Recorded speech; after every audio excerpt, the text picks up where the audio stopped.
तो क्या पढ़े थे कि कोशिका जो होती है सबसे छोटी इकाई होती है। कोशिका से बनता है आपका उत्तक, उत्तक से क्या बना आपका अंग, अंग से अंग तंत्र, और अंग तंत्र से जीव, मतलब जिसको बोलते हैं ऑर्गेनिज्म, ठीक ना। तो सबसे छोटी इकाई क्या होती है? कोशिका होती है। तो आज उस सबसे छोटी इकाई जो कोशिका है, उस कोशिका के अंदर में भी क्या क्या चीज होता है उसके बारे में जानेंगे। ठीक है, सबसे छोटी इकाई क्या है? कोशिका। हम लोग का जितना भी शरीर है या किसी भी जीव जंतु पेड़ पौधा से सब किससे बना होता है? कोशिका से। ठीक है, तो कोशिका के अंदर में क्या क्या होता है, मतलब कोशिका का आज करने वाले हैं पोस्टमार्टम, उसको अंदर से देखेंगे क्या क्या उसमें है, केंद्रक कहाँ है, सेल मेम्ब्रेन कहाँ है, सेल वाल कहाँ है, ठीक है, उसका क्या क्या काम होता है उसका चर्चा करेंगे आज। ठीक है, चलिए देखिए क्या क्या बोला कि जीवधारियों की आधारभूत संरचना एवं कार्यात्मक इकाई को क्या कहते हैं? कोशिका कहते हैं। यह संसार के सभी जीव छोटी छोटी कोशिकाओं से मिलकर बने होते हैं। कल भी समझे थे कि संसार के जितने भी जीव जंतु हैं या पेड़ पौधे हैं, सब किससे बना होता है? कोशिका से बना, क्योंकि सबसे छोटी इकाई क्या है? कोशिका है। ठीक है, आगे आते हैं। कोशिका के अध्ययन को क्या कहते हैं? साइटोलॉजी। कोशिका के अध्ययन को साइटोलॉजी। सर्वप्रथम कोशिका की खोज किया था 1665 में रॉबर्ट हुक ने, किंतु यह कौन सा कोशिका था? मृत कोशिका, डेड सेल था, है ना। 1665 ईस्वी में जो रॉबर्ट हुक जिस कोशिका का खोज किए वो कोशिका था मृत कोशिका, है ना, जीवित कोशिका नहीं था। कैसा कोशिका था? मृत कोशिका था। तो रॉबर्ट हुक खोज किए थे पहली बार, इसीलिए इनको क्या बोला गया? Father of cytology. किसको? रॉबर्ट हुक को। रॉबर्ट हुक पहली बार कोशिका का खोज किए 1665 ईस्वी में, लेकिन वो कोशिका कैसा था? मृत कोशिका था। तो पहली बार खोज करने का इनका ये हो गए फादर ऑफ साइटोलॉजी। कोशिका का अध्ययन को क्या बोलते हैं? साइटोलॉजी। ठीक है, लेकिन जीवित कोशिका का सबसे पहला खोज किया था इसके मात्र 9 साल के बाद। 65 में जोड़ेंगे 9 तो कितना हो जाएगा? 74। Antonio von Leeuwenhoek. ल्यूवेनहॉक याद रखिएगा, आपको आंसर मिल जाएगा। ल्यूवेनहॉक, एंटोनियो वान लीवेनहॉक। जीवित कोशिका का खोज किसने किया? 1674 ईस्वी में। किसने? लीवेनहॉक ने। और कोशिका का खोज अगर सिर्फ पूछेगा, सिर्फ और सिर्फ कोशिका पूछेगा, तो रॉबर्ट हुक ने।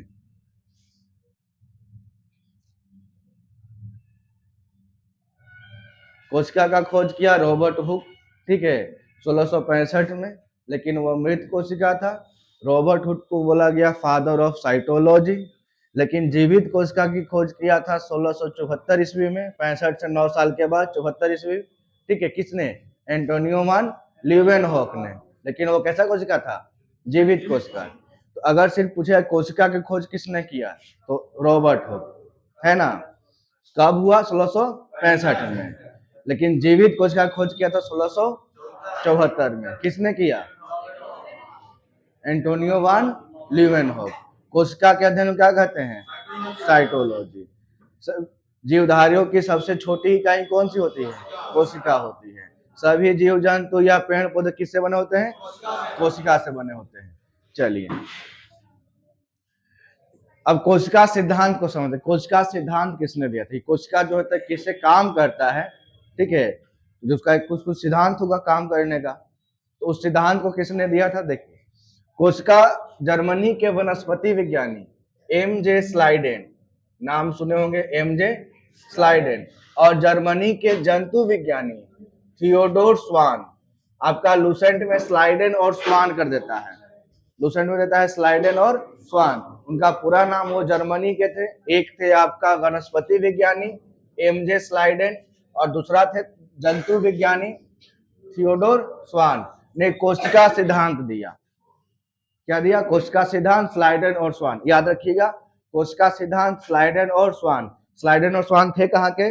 जर्मनी के। कहाँ के थे वो? जर्मनी के। एक थे आपका वनस्पति विज्ञान, एक थे वैज्ञानिक, एक थे आपका जंतु वैज्ञानिक। ठीक है, अब क्या दिए? प्रमुख बात क्या क्या था? तो यहाँ पर लिखेगा कि प्रत्येक जीव की उत्पत्ति एक कोशिका से होती है। प्रत्येक जीव का शरीर एक या बहुत सी कोशिकाओं का बना होता है। प्रत्येक जीव का शरीर एक कोशिका से या बहुत सारे कोशिकाओं से बना होता है। प्रत्येक कोशिका का एक स्वाधीन इकाई है, सभी कोशिकाएं मिलकर कार्य करती है, फलस्वरूप एक जीव बनता है। अभी आप सीखे थे कि कोशिका से मिलकर क्या बनेगा, उत्तक, उत्तक से मिलकर बनेगा अंग, अंग से अंग तंत्र और अंग तंत्र से जीव। तो जितने भी जीव हैं उसका कार्यात्मक इकाई कौन हो रहा है, कोशिका, क्योंकि सबसे छोटा वही ना है, वही सब काम करेगा, कोशिका ही। ठीक है। और कोशिका की उत्पत्ति की प्रक्रिया कहाँ से होती है, केंद्रक, जो मुख्य कार्यकर्ता या सृष्टिकर्ता के रूप में भाग लेता है। लेकिन कोशिका जो हम लोग का छोटी इकाई है, सबसे छोटी इकाई, उसमें भी कोशिका बनाता कौन है, तो केंद्रक बनाता है, इसको हम लोग बोलते हैं इंग्लिश में न्यूक्लियस। वही उसका कार्यात्मक इकाई उसको या शिष्टात्मक काम करता है कौन, केंद्रक करता है। ठीक है। और भी कोशिका में कौन कौन सा पार्ट है उसको समझेंगे हम लोग। केंद्रक तो देखे ही अभी, केंद्रक का क्या काम है, केंद्रक के साथ और क्या क्या होता है कोशिका में, आज उसके बारे में डिटेल से समझेंगे। देखिए, जैसे यहाँ पर कुछ सवाल यहाँ से पूछता है कोशिका से कि सबसे बड़ी कोशिका, सबसे छोटी कोशिका, सबसे लंबी कोशिका, है ना। अब बहुत सारा सवाल एग्जाम में पूछा है। तो सबसे छोटी कोशिका कौन सा है, माइकोप्लाज्मा। सबसे छोटी कोशिका है माइकोप्लाज्मा। सबसे बड़ी कोशिका बोलेंगे तो शुतुरमुर्ग का अंडा। सबसे बड़ी कोशिका शुतुरमुर्ग का अंडा। सबसे छोटी कोशिका माइकोप्लाज्मा। मानव शरीर की सबसे छोटी कोशिका तो शुक्राणु, स्पर्म जिसको बोलते हैं। ठीक है। मानव शरीर की सबसे छोटी कोशिका है शुक्राणु। ठीक है। मानव शरीर की सबसे बड़ी कोशिका अंडाणु, ओवम। ठीक है। तो सबसे छोटी कोशिका अगर मानव शरीर का पूछेगा तो शुक्राणु, और सबसे बड़ा कोशिका पूछेगा मानव शरीर का तो अंडाणु। लेकिन ऐसे नॉर्मली पूछेगा सबसे छोटी कोशिका तो माइकोप्लाज्मा।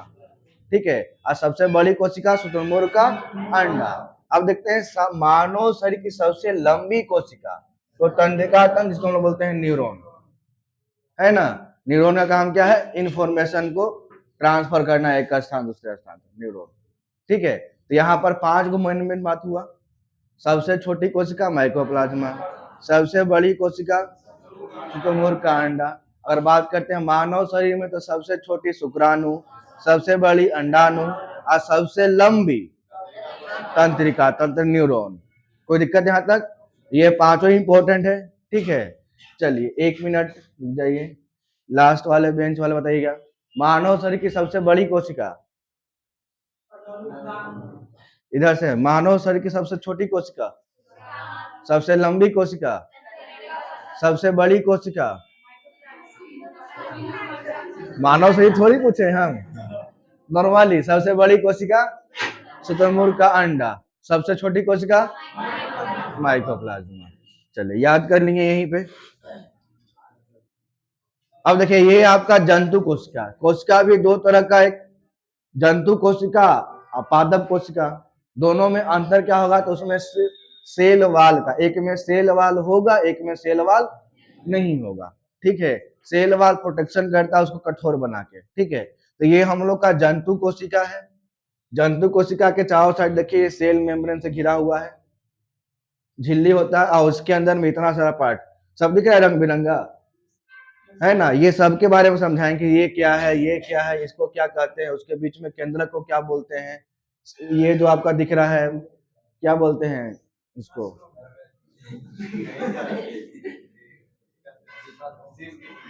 हाँ सीम का बीज जैसा, ठीक है, उसको क्या बोलते हैं।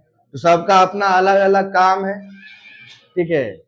अब वो क्यों होता है उसके बारे में भी समझेंगे। तो ये हो गया आपका जंतु कोशिका का फोटो।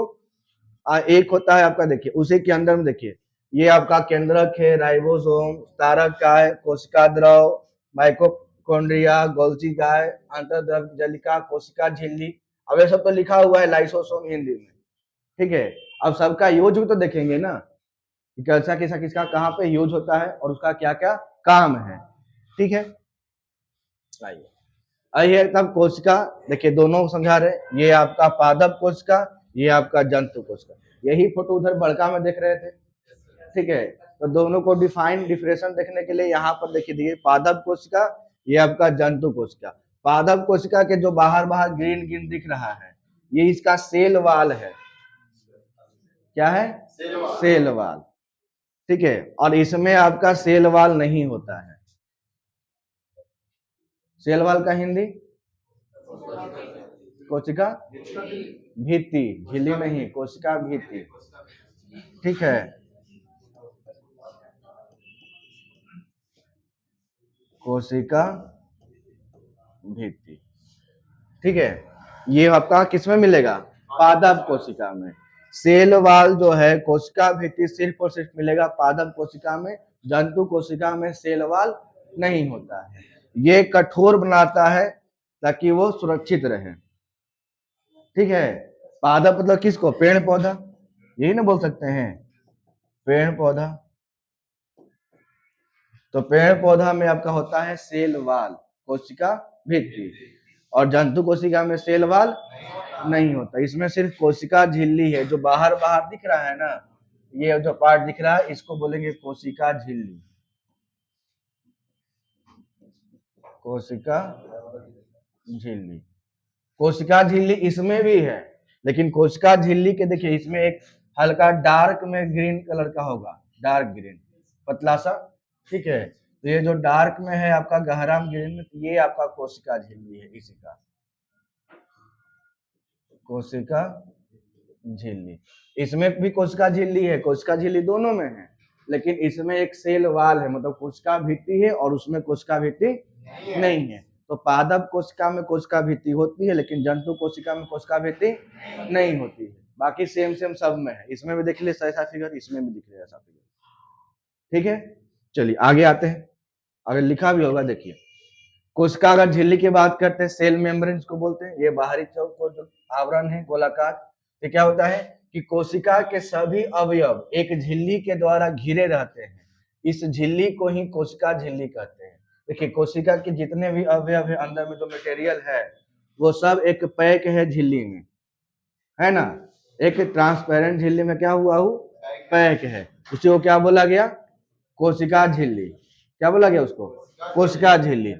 यह जंतु तथा पादप दोनों में पाया जाता है। जंतु में भी देख रहे थे कोशिका झिल्ली था, और पादप में भी कोशिका झिल्ली था। पादप में भी है और जंतु में भी है, पादप में भी और जंतु में भी कोशिका झिल्ली दोनों में है। यह कोशिका झिल्ली पादप और जंतु दोनों में पाया जाता है। यह कोशिका के अंदर जाने वाले पदार्थों का नियंत्रण करता है। जो कोशिका के अंदर जाने वाले जो पदार्थ है उसका नियंत्रण कौन करेगा? कोशिका झिल्ली। कि कोई भी चीज पदार्थ कोई कोशिका के अंदर जाएगा तो कोशिका झिल्ली से होते हुए जाएगा, क्योंकि सबसे ऊपर यही कवर है ना। उसको नियंत्रित कौन करेगा? कोशिका झिल्ली करेगा। कोशिका झिल्ली अर्ध परागरम मतलब सेमी पेरियोबल होती है। इसका मुख्य कार्य कोशिका के अंदर जाने वाले और अंदर से बाहर आने वाले पदार्थों का ध्यान रखता है। यह अर्ध परागरम होता है। ठीक है, मतलब कि आधा, हल्का फुल्का वो ट्रांसपेरेंट रहेगा, जिसको हम लोग क्या बोलते हैं इंग्लिश साइंस की भाषा में, फिजिक्स की भाषा में ओपेक। ओपेक वस्तु ना, जो हल्का ट्रांसपेरेंट रहेगा। ट्रांसलूसेंट, ठीक है, ट्रांसपेरेंट हो गया पूरा पूरा, ट्रांसलूसेंट हो गया आपका आधा, ओपेक होता पूरा पूरा बंद।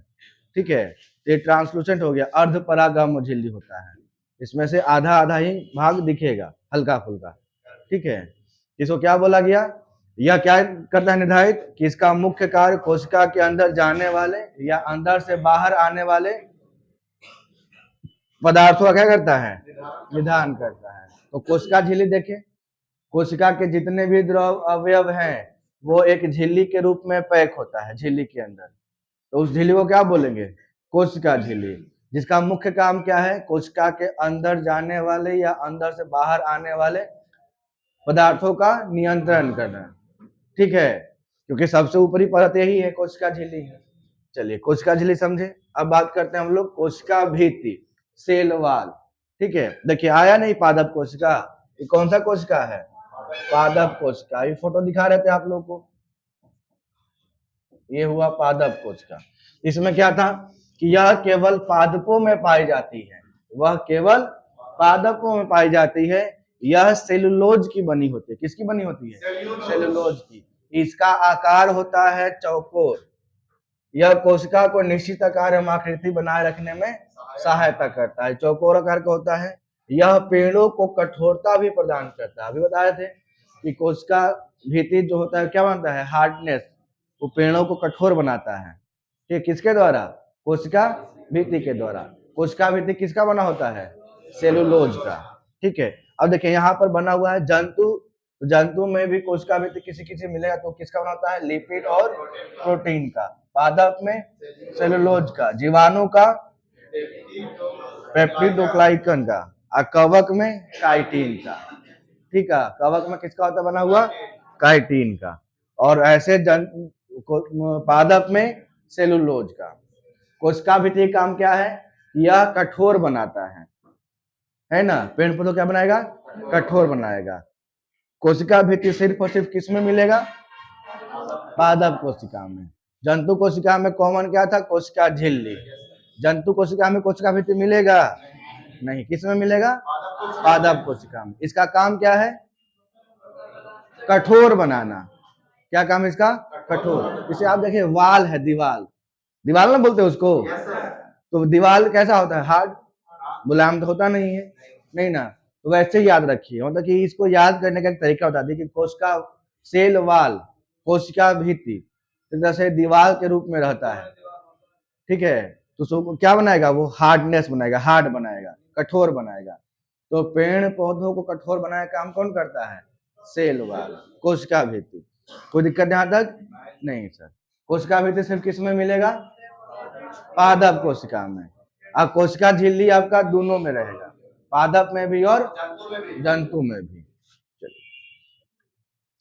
आते हैं, बात करते हैं न्यूक्लियस।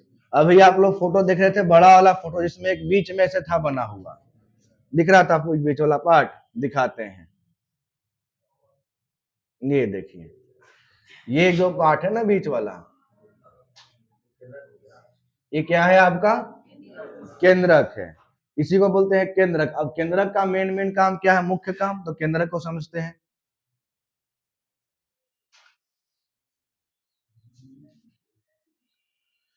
केंद्रक, तो कोशिका के मध्य में एक रचना होती है जिसे केंद्रक कहते हैं। कोशिका के मध्य में एक रचना है, उसको क्या बोला गया? केंद्रक बोला गया।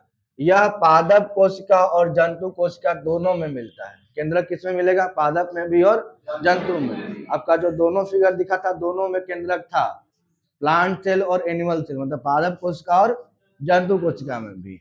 यह कोशिका का सबसे प्रमुख अंग है। अभी देखे भी थे कि सबसे इसका जो रचनात्मक काम कौन करता है? सेल के लिए केंद्रक ही करता है। तो केंद्रक क्या है? कोशिका का सबसे प्रमुख अंग है, क्योंकि यह कोशिका के प्रबंधन के रूप में कार्य करता है, यानी उसको नियंत्रित करता है। ठीक है, और क्या है? इसे कोशिका का दिमाग भी कहते हैं।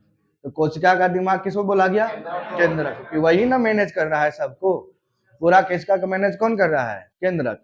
इसीलिए कोशिका का दिमाग उसको क्या, किसको बोलेंगे? केंद्रक को। कोशिका की थी, केंद्रक का खोज किसने किया था? Robert brown. कब? 1831 में रॉबर्ट ब्राउन जो है केंद्रक का खोज किए। केंद्रक का रॉबर्ट ब्राउन, केंद्रक रॉबर्ट ब्राउन। ठीक है, इसको कैसे याद रखिएगा? देखिए, फल उल का जो बीज होता है वो कैसा कलर का होता है? हमेशा ब्राउन कलर। जैसे लीची, लीची का बिया कैसा रंग के? ब्राउन। ठीक है, चना ब्राउन, है ना। तो बीज ही है ना, बीच में होता है दम केंद्र के रूप में। कैसा कलर का होता है? ब्राउन कलर का। तो ब्राउन से याद रखिएगा, रॉबर्ट ब्राउन, है ना। ब्राउन से कैसे याद हो गया? Robert brown. ठीक है, तो केंद्रक का खोज किसने किया? Robert brown. कब किया? 1831 में। कोशिका का दिमाग केंद्रक को कहते हैं। ठीक है, देखिए, इसी में आपको मिलेगा डीएनए, आरएनए और गुणसूत्र पाए जाते हैं। किसमें? केंद्रक में। केंद्रक में मिलेगा डीएनए, आरएनए और गुणसूत्र। ठीक है, इसमें 70 से 80% प्रोटीन, 10% डीएनए, 2 से 3% आरएनए और 3 से 5% लिपिड पाया जाता है। अब लिपिड क्या होता है आगे समझाएंगे। ठीक है, तो सबसे ज्यादा किसमें, इसमें क्या मिलेगा? प्रोटीन मिलेगा। कितना परसेंट? 70 से 80%। कोई दिक्कत नहीं। केंद्रक का खोज रॉबर्ट ब्राउन। कब? कोशिका का खोज कब? 1665। आजीवित कोशिका खोज किसने? 1674, एंटोनियो ल्यूमेनहॉक। यही था ना? ल्यूमेनहॉक याद रखिएगा, बात बन जाएगा। बस 65 में 9 जोड़ लीजिए तो 65 और 9 74 लिवेन हो। ठीक है, आराम से आप पहले बैठिए, उछल कूद मत कीजिए। आते हैं अब अंतःप्रद्रव्य जालिका, एंडोप्लाज्मिक रेक्टिकुलम। ये क्या था? तो अभी आप लोग देखे थे केंद्रक के बाहर में एक झिल्ली बना हुआ था, जैसे देखिए ये दिख रहा है आपको, ऐसा था भी बना हुआ ना, बड़ा में दिखा है। अरे वो तो बड़े हैं, लेकिन क्या करें हम आप लोग के लिए। देखिए दिखा, ठीक है, केंद्रक के बाहर चारों ओर ऐसे बना हुआ झिल्ली नुमा। ठीक है, तो गैप के पीछे रीजन है कौन बोला हवा लगने के लिए? हवा लगने के लिए गैप है ना। देखिएगा, एंडोप्लाज्मिक रेटिकुलम क्या था? अंतःप्रद्रव्य जालिका, यह कोशिका के अंदर आंतरिक सहायता प्रदान करता है। ये कोशिका था, ठीक है, ये कोशिका के बाहर चारों ओर से बना हुआ है, जो कोशिका को सहायता प्रदान करता है। और इसका क्या काम है? इसका खोज किया था केथ पोर्टर, अल्बर्ट क्लाउड और अर्नेस्ट फुलम। फुलम है, फुलन नहीं है। ठीक है, तो केथ पोर्टर, अल्बर्ट क्लाउड और अर्नेस्ट फुलम ने किया था। देखिए ये भी दो प्रकार का है, जो अंतःप्रद्रव्य जालिका है एंडोप्लाज्मिक रेटिकुलम जो है वो कितने प्रकार का? दो प्रकार का। यहाँ पर दो प्रकार का दिख भी रहा होगा, एक ग्रीन ऐसे दिख रहा होगा, ऐसे चिकना और उखड़ा। ठीक है, आगे दिखाते हैं क्या क्या इसमें। कि पहला होता है चिकनी अंतःप्रद्रव्य जालिका। ठीक है, यह कोशिका में कार्बोहाइड्रेट तथा वसा को संश्लेषण में सहायता होता है। ठीक है, किसमें? कार्बोहाइड्रेट और वसा, जो चिकना रहेगा से। हम लोग देखिए वसा कार्बोहाइड्रेट, वसा मतलब क्या होता है? फैट हम लोग बोलते हैं। तो फैट कैसा होता है? चिकना। फैट कैसा होता है? चिकना होता है। ठीक है, तो देखिए चिकना पर क्या रहेगा? कार्बोहाइड्रेट और वसा। याद करने के बता रहे हैं, है ना। चिकनी अंतःप्रद्रव्य जालिका में क्या रहेगा? कार्बोहाइड्रेट और वसा, क्योंकि वो चिकना होता है ना। फैट भी, वसा भी क्या होता है हम लोग का? चिकना होता है, इसलिए वो चिकना चीज पर रहेगा। अब बात करते हैं खुरदुरी अंतःप्रद्रव्य जालिका। तो खुरदुरी अंतःप्रद्रव्य जालिका के बाहरी झिल्ली के ऊपर छोटे छोटे कण रहते हैं। देखिए यहाँ पर छोटा छोटा डॉट दिख रहा होगा आपका, व्हाइट कलर का। ठीक है, इन्हें क्या बोलता है? राइबोसोम कहते हैं। और राइबोसोम क्या करता है? प्रोटीन संश्लेषण में सहायक होता है। राइबोसोम क्या करता है? प्रोटीन का संश्लेषण। ठीक है, हम लोग के बॉडी में जो भी चीज खाते हैं तो वहां का प्रोटीन जो होता है उसको संश्लेषित कौन करता है? राइबोसोम। कोई दिक्कत यहाँ तक नहीं। तो यहाँ पर अंतःप्रद्रव्य जालिका का दो प्रकार, चिकना और खुरदरा। चिकना और खुरदरा। तो चिकना से कार्बोहाइड्रेट और वसा, याद हो जाएगा। वसा मतलब फैट, फैट होता है चिकना। ठीक है, तो कार्बोहाइड्रेट और वसा। और रुखड़ा रहेगा तो रुखड़ा क्यों होगा? क्योंकि उस पर छोटा छोटा डॉट है, तो उसको क्या बोलते हैं? राइबोसोम। क्या बोलेंगे? राइबोसोम। और राइबोसोम क्या करता है? प्रोटीन का संश्लेषण करता है। प्रोटीन का संश्लेषण करता है। कोई दिक्कत यहाँ तक नहीं है। न्यूक्लियस का काम क्या है? कोशिका का दिमाग है, वो पूरा प्रबंधन करेगा। मेन काम न्यूक्लियस, केंद्रक। ठीक है, केंद्रक का खोज रॉबर्ट ब्राउन। कब? 1831। अब बोलते हैं तो हमको डरा देते हैं आप लोग बोलते हैं। और ये अंतःप्रद्रव्य जालिका दो, चिकना और खुदरा। चिकना में कार्बोहाइड्रेट वसा, खुदरा में क्या? प्रोटीन का संश्लेषण, राइबोसोम। यहाँ तो कोई दिक्कत नहीं है। चलिए आगे बढ़ते हैं हम लोग। अब बात करते हैं राइबोसोम का। तो अभी दिखा राइबोसोम का काम क्या है? प्रोटीन का संश्लेषण करना। प्रोटीन का संश्लेषण करना। तो यह पादप कोशिका एवं जंतु कोशिका दोनों में रहता है। इसकी खोज किया था जॉर्ज ई पैलेड। जॉर्ज ई पैलेड। ठीक है, जॉर्ज ई पैलेड ने राइबोसोम का खोज किया।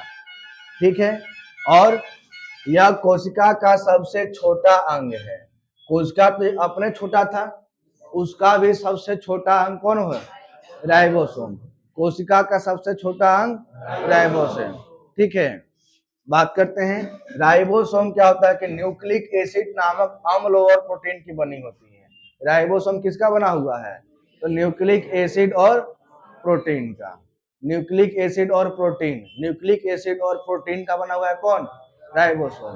राइबोसोम बना हुआ है न्यूक्लिक एसिड और प्रोटीन का। इसे प्रोटीन की फैक्ट्री भी कहते हैं कि प्रोटीन का स्टोरेज यही ना करता है, तो प्रोटीन की फैक्ट्री कौन? राइबोसोम। इसका मुख्य कार्य प्रोटीन का संश्लेषण करना है। ठीक है, अब ये होता कहां पे है? तो खुरदरी अंतःप्रद्रवकीय नलिका पे होता है ना। हाँ, जालिका है, ठीक है, जाली जैसा होता है। खुरदरी और चिकना दूगो था ना, तो चिकना में कार्बोहाइड्रेट और वसा, और खुरदरी में कौन? राइबोसोम। और राइबोसोम का काम क्या है? प्रोटीन का संश्लेषण करना। राइबोसोम कोशिका की सबसे छोटी इकाई राइबोसोम है ना। कोशिका के सबसे छोटा अंग कौन सा होता है? राइबोसोम। इसका खोज किया था जॉर्ज ई पैलेड। जॉर्ज ई पैलेड। ठीक है, प्रोटीन की फैक्ट्री किसको? राइबोसोम। राइबोसोम का भी दो प्रकार है। ठीक है, राइबोसोम का भी दो प्रकार है। 70S, 70S आकार में छोटा होता है। इसका उदाहरण माइटोकॉन्ड्रिया और बैक्टीरिया। एक होता है 80S, या 70 से 80 बड़ा है, तो आकार में क्या होता है? बड़ा। यह विकसित पौधों एवं जंतुओं में, विकसित पौधों और जंतुओं में 80S, माइटोकॉन्ड्रिया और बैक्टीरिया में 70S। कोई दिक्कत? कष्ट, पीड़ा, दुख, चिंता? दुख है तो वो जो फोन खरीदे हैं एप्पल दे दीजिए हमको, आपका सारा दुख खत्म। हाँ, ये गरीब आदमी फोन लेता है वो एप्पल का। हाँ? ना पैसा है जी, खाली बोलेगा गरीब गरीब है। धनावा में से वो टेम्पू गया, उल्टा लूट लिया, हो गया आईफोन और का काम है। को चाहिए सबसे धनावा में पूरा इसी बदनाम है।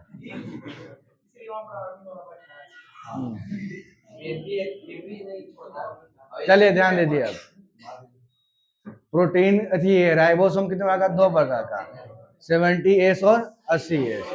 70S आकार में छोटा होता है और 80S आकार में बड़ा होता है। 70S मिलेगा आपको माइटोकॉन्ड्रिया और बैक्टीरिया में, और 80S मिलेगा आपका विकसित पेड़ पौधे में। ठीक है, बात करते हैं माइटोकॉन्ड्रिया का। ये भी इंपॉर्टेंट है माइटोकॉन्ड्रिया।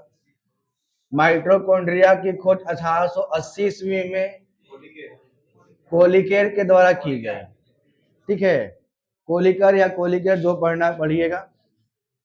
1890 में अल्टमैन ने कोशिकाओं में इसकी उपस्थिति को बताया, लेकिन ये जो कोलिकर थे ये दिए थे कीटों में, कीटों के रेखित पेशियों में। ठीक है, लेकिन आपका जो अल्टमैन थे उन्होंने कोशिका में बताया कि कोशिका में भी माइटोकॉन्ड्रिया होता है। किसने बताया? अल्टमैन ने।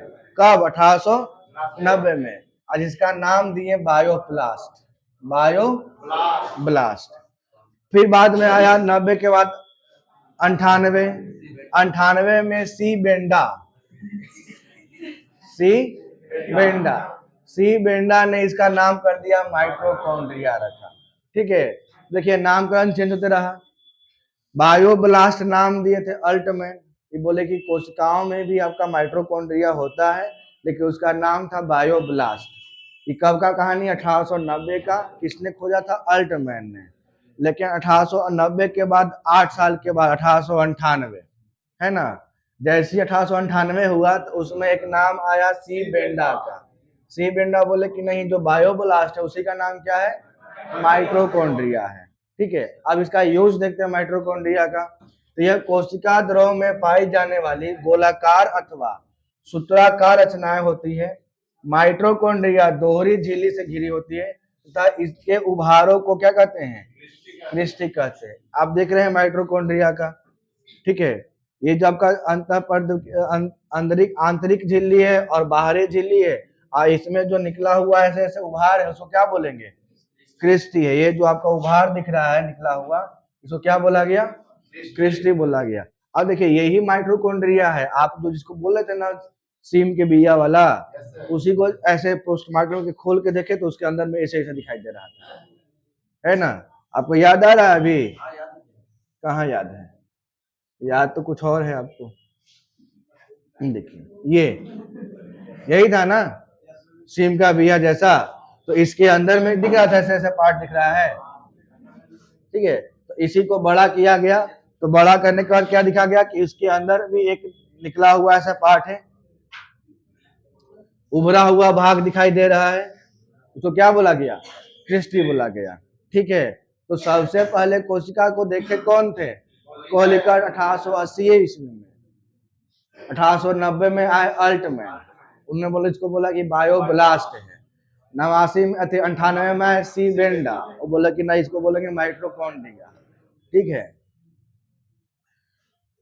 इसके उभरे हुए भाग को क्या बोलेंगे? क्रिस्टी बोलेंगे। अभी तो इसका मेन यूज बाकी है माइटोकॉन्ड्रिया।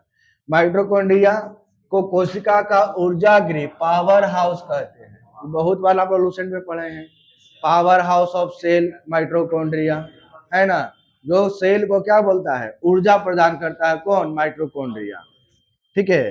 तो कोशिकाओं का ऊर्जा घर या ऊर्जा गृह किसको बोला गया? माइटोकॉन्ड्रिया को, क्योंकि यह क्या करता है? ऊर्जा का उत्पन्न करता है। माइटोकॉन्ड्रिया में कोशिका श्वसन से संबंधित कार्य, एटीपी का निर्माण एवं भोजन का ऑक्सीकरण होता है, ठीक है। हम लोग जो श्वास लेते हैं या जो खाना खाते हैं तो एनर्जी मिलता है ना, तो वो किससे मिलता है? माइटोकॉन्ड्रिया उसमें हेल्प करता है और उसको ऊर्जा के रूप में ट्रांसफर करता है, ऊर्जा बन देता है। किसको? कोशिका को, ठीक है। इसीलिए क्या बोला? कोशिका का ऊर्जा गृह की बोला गया माइटोकॉन्ड्रिया का। कोशिका का ऊर्जा गृह माइटोकॉन्ड्रिया। कोशिका के भीतर श्वसन व एटीपी, एटीपी का फुल फॉर्म एडेनोसिन ट्राइफॉस्फेट का निर्माण कौन करता है? आपका कोशिका, ये माइटोकॉन्ड्रिया। कोशिका के अंदर ऊर्जा का निर्माण कौन करेगा? माइटोकॉन्ड्रिया। जो हम लोग सांस ले रहे हैं या जो खाना खाए उससे हमको एनर्जी जो मिलता है, तो एनर्जी के रूप में उसको ट्रांसफर कौन करता है? कन्वर्ट कर कौन करता है? माइटोकॉन्ड्रिया करता है। इसीलिए इसको बोला गया ऊर्जा गृह। क्या बोला गया? ऊर्जा गृह। अब पावर हाउस ऑफ सेल यही है, माइटोकॉन्ड्रिया ही है। तो कभी कभी कंफ्यूज करने के लिए ऊर्जा गृह ना लिखकर, सॉरी पावर हाउस ना लिखकर हिंदी में ऊर्जा गृह लिख देगा, या पावर हाउस इंग्लिश में लिखकर हिंदी में लिखेगा पावर हाउस, है ना? तो समझिएगा उसको किसको बोला गया? आप प्रोटीन की फैक्ट्री, राइबोसोम, ठीक है।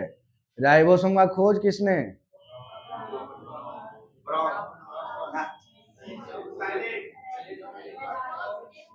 पैलेट, पैलेट से याद रखिएगा, है ना?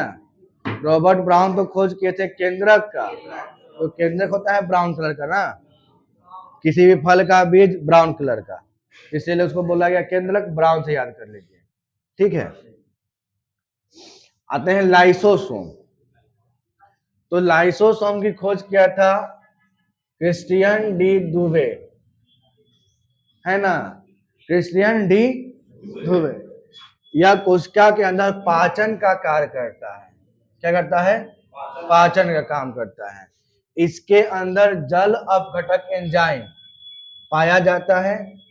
कोशिका के अंदर का कोई अंग यदि काम नहीं करता है तो यह उस अंग को नष्ट कर देता है ना? लाइसोसोम का काम क्या है? क्या कोशिका के अंदर कोनो काम और अंग उसका काम नहीं कर रहा है तो ये उसको खत्म कर देगा, और पूरा कोशिका काम नहीं कर रहा है तो खुद अपने आप को ब्लास्ट कर लेगा, पूरा कोशिका खत्म, है ना? मेन आदमी है वही, ठीक है। देखिए ना, जब पूरी कोशिका कार्य नहीं करते तो यह फट जाता है, जिससे पूरी कोशिका नष्ट हो जाती है। इसीलिए इसे बोला गया आत्महत्या की थैली, सुसाइड बैग, ठीक है ना? मतलब इससे कोनो अंग टक्कर नहीं लेता है।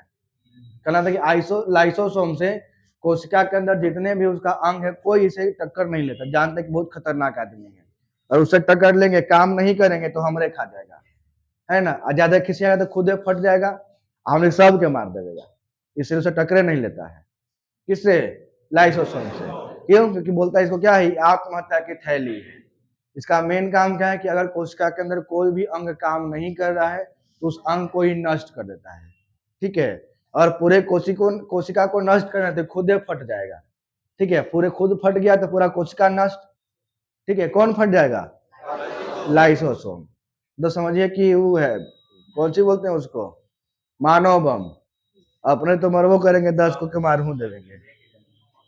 उसको क्या बोलता था, कौन सा मूवी में उसका यूज किया गया था? इसको क्या बोलते हैं? आत्महत्या की थैली, सुसाइड बैग, ठीक है। लाइसोसोम। अब प्रोटीन राइबोसोम, दोनों में कंफ्यूजन नहीं होइएगा, राइबोसोम और लाइसोसोम।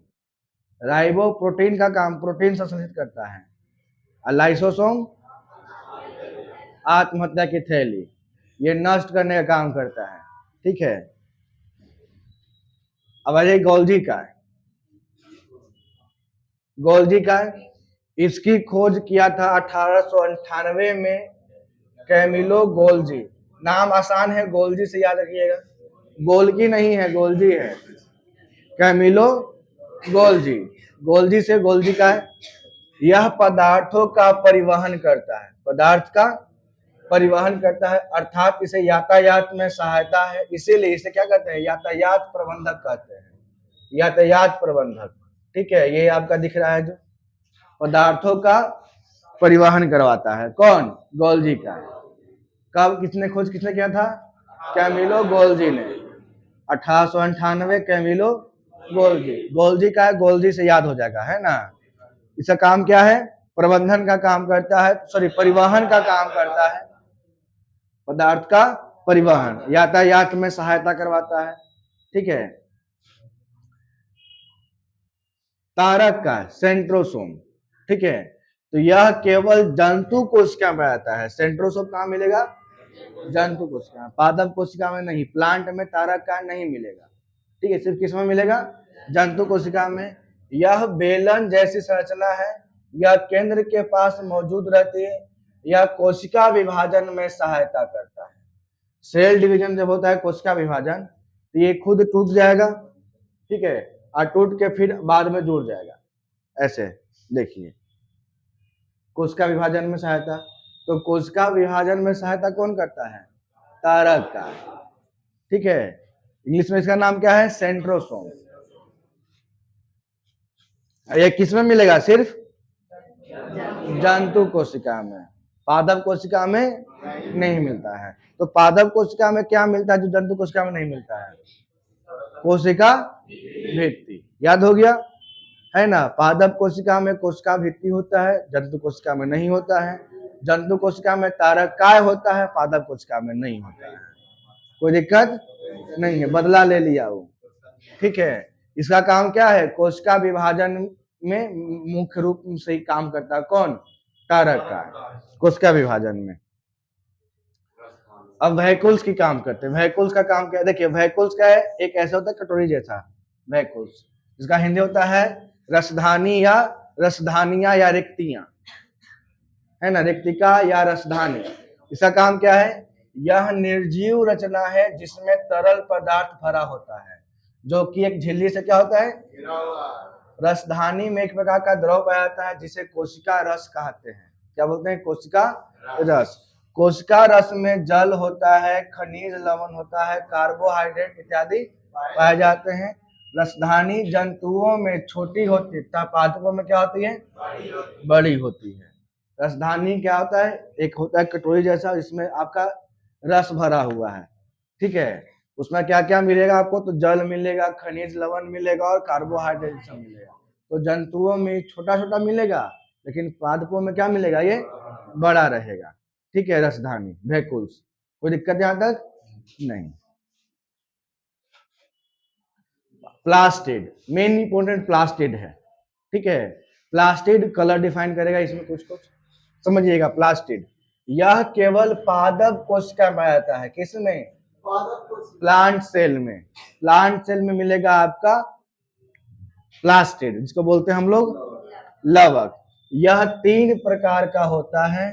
हरित लवक जिसको बोलते हैं क्लोरोप्लास्ट, अवर्णित लवक जिसको बोलते हैं ल्यूकोप्लास्ट, और वर्णित लवक बोलते हैं क्रोमोप्लास्ट, है ना। आप लोग इंग्लिश में इसको पढ़े होंगे, क्लोरोप्लास्ट, ल्यूकोप्लास्ट, क्रोमोप्लास्ट। क्रोमोप्लास्ट हरित लवक, यह इसका काम क्या है कि यह पत्तियों के पास होता है, यह भोजन का निर्माण करता है तथा पत्ती तथा तनों में पाया जाता है। इसके अंदर एक हरे रंग का पर्ण हरित पाया जाता है। इसी की सहायता से पौधा अपना प्रकाश संश्लेषण करता है, और हरित लवक को ही पादप कोशिका की रसोई कहते हैं। हरित लवक को क्या बोलेगा? पादप कोशिका की रसोई, ये खाना बनाएगा, है ना। प्रकाश संश्लेषण क्रिया करके क्या बनाएगा? खाना बनाएगा। कौन? हरित लवक। इंग्लिश में क्या होता है? उसको बोलते हैं क्लोरो। क्लोरो, क्लोरो है, क्रोमो तो अलगे हो गया, क्लोरो। क्लोरो क्रोमो कंफ्यूज नहीं किया, क्लोरो है। क्लोरो से बनेगा क्लोरोफिल। क्लोरो से क्या बोला? क्लोरोफिल। और क्लोरोफिल क्या करता है? हरा रंग। तो हरा रंग क्या होता है? पत्ता, है ना। अब पत्ता काम क्या है? प्रकाश संश्लेषण में भोजन बनाना। तो क्लोरोप्लास्ट है जो भोजन बनाता है, ठीक है। इसी से क्या बोला गया? रसोई घर। क्या बोला गया?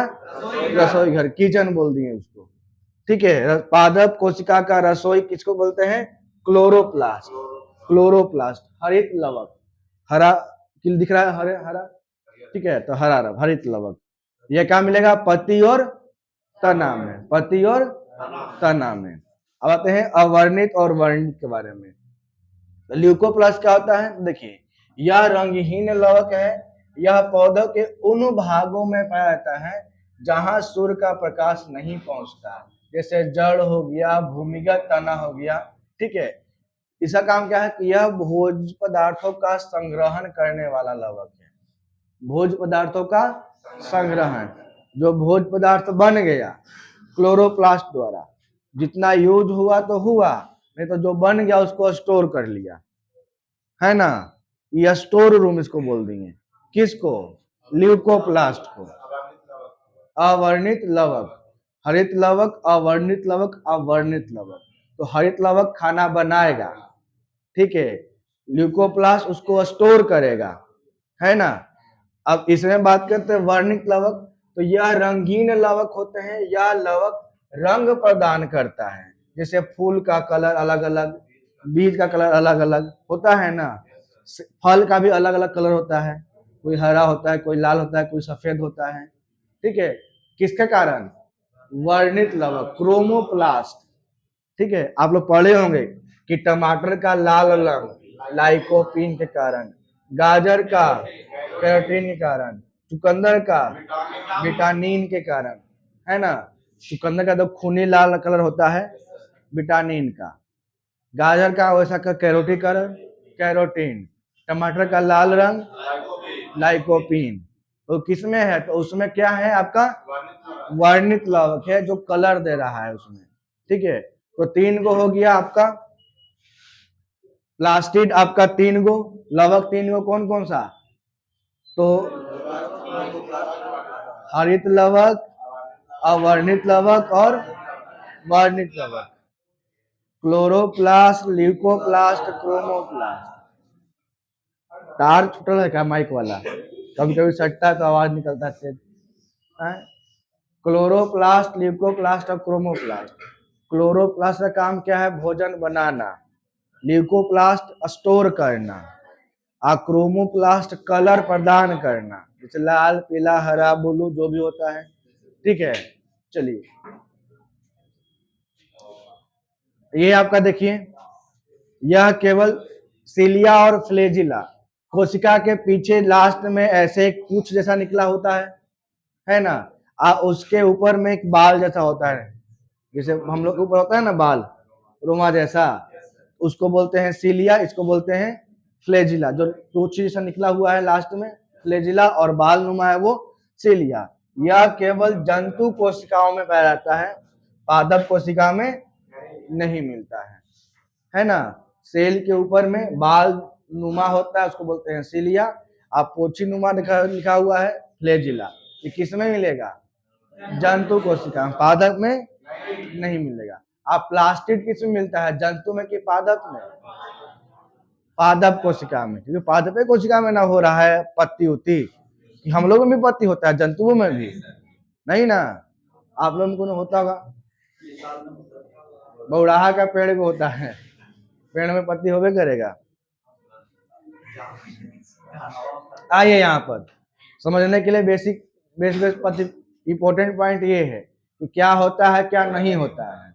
ये देखिए, जंतु कोशिका गोलाकार का होता है, इसमें सिलिया और फ्लैजिला होता है। अभी देखिए, पादप कोशिका चौकोर आकार का होता है, इसमें कोशिका भित्ति और लवक होता है। कोशिका भित्ति सेल वॉल, लवक प्लास्टिड। प्लास्टिड 3 प्रकार का, क्लोरो, ल्यूको, क्रोमो, है ना। क्लोरो का काम खाना बनाना, ल्यूको स्टोर करना, क्रोमो रंग प्रदान करना। लेकिन ये जो कॉमन ही सब में है, दोनों में है, पादप में भी है और जंतु में भी है। तो कोई केंद्रक है, कोशिका झिल्ली, माइटोकॉन्ड्रिया, राइबोसोम।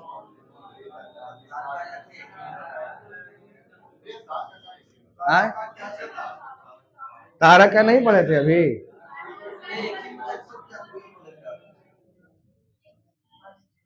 तारक का एक ही में होता है।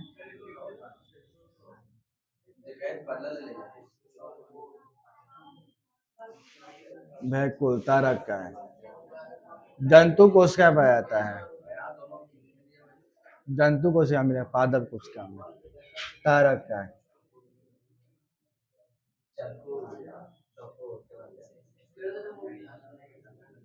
लेकिन सेल डिवीजन यहाँ पर भी तो होगा ना, सेल डिवीजन तो दोनों में होगा ना।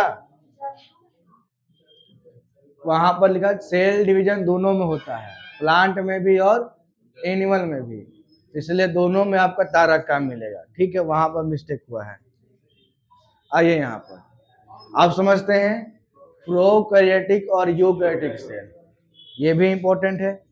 देखिए क्या क्या है। तो प्रोकैरियोटिक क्या होता है कि यह कोशिका अर्ध विकसित होता है, हाफ डेवलप। ठीक है, इसमें केंद्रक भी अविकसित होता है, राइबोसोम 70S का होता है। इसमें कोशिका विभाजन नहीं होता है, इसमें श्वसन तंत्र झिल्ली में होता है। श्वसन तंत्र कहाँ होगा? झिल्ली में, जैसे बैक्टीरिया हो गया, माइकोप्लाज्मा हो गया। अब आते हैं यूकैरियोटिक, तो इसमें क्या बोला गया है, यह कोशिकाएं पूर्ण विकसित होती है, इसमें केंद्रक पूर्ण विकसित होता है, राइबोसोम 80S का होता है, इसमें कोशिका विभाजन होता है। श्वसन तंत्र कहाँ होगा? जैसे पौधे और जीव। ठीक है, कल एक आया था ना, बात पढ़ाया था, तो प्रोकैरियोटिक आया था। तो कल हम बोले थे कि प्रोकैरियोटिक और यूकैरियोटिक हम बता देंगे, ये दोनों क्या है, सेल का प्रकार है। जो डेवलप्ड सेल है, पूरा तरह से विकसित सेल, वो हो गया यूकैरियोटिक, और जो डेवलप्ड नहीं है वो हो गया प्रोकैरियोटिक। ठीक है, उसमें जो श्वसन होगा वो झिल्ली में हो जाएगा। किस में हो जाएगा? झिल्ली में। लेकिन हम लोग का श्वसन तंत्र कहाँ होता है? माइटोकॉन्ड्रिया में।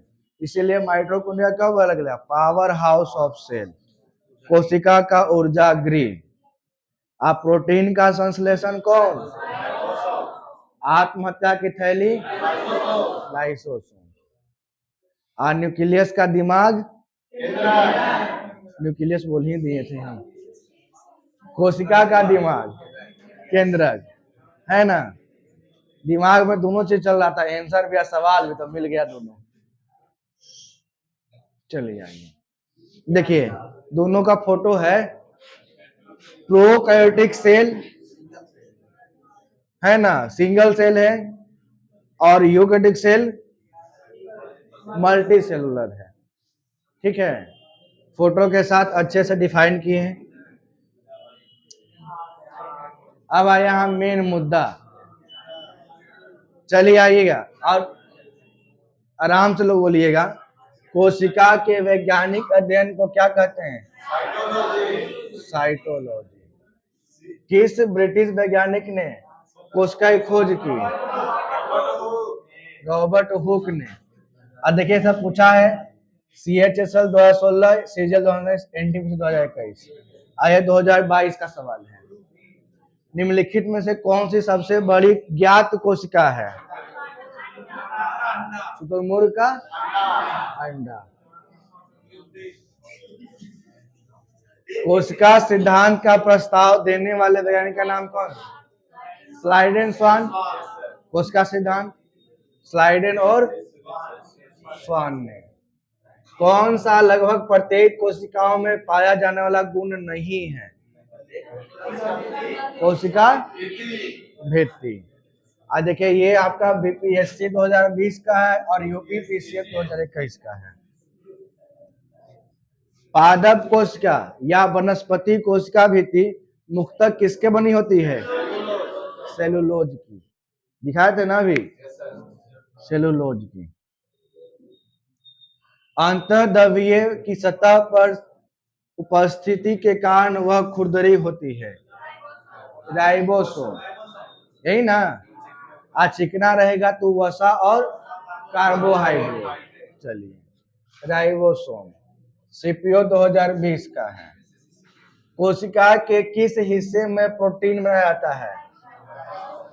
राइबोसोम। देखिए, दोनों दिया है, लाइसोसोम भी है, राइबोसोम भी। तो किसका आंसर क्या होगा?